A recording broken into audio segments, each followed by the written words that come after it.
Это было в первые годы выселения. Бригадир приехал на полевой стан ровно в обед. Повариха встретила его с улыбкой. Эх, Марк Петрович, и девка же у нас в бригаде, новая. Только не по тебе писана ингушка она. С ней не загуляешь, как с остальными. Загуляем. Дуся, уж мне какая там девка не поддается.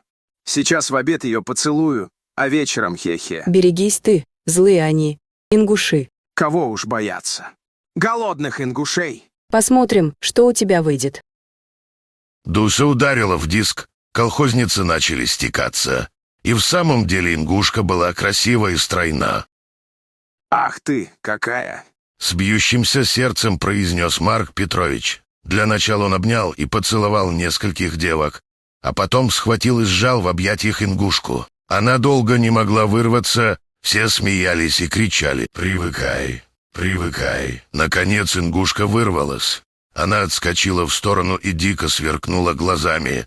Чё дрыкайся, как необъезжена кобыла? Сказал бригадир с усмешкой. И это были его последние слова.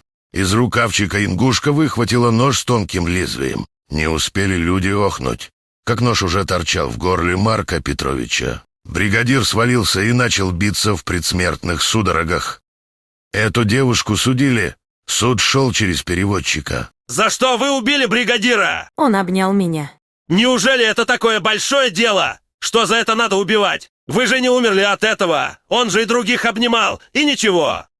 Собаки живут собачьей жизнью. Им стесняться не надо.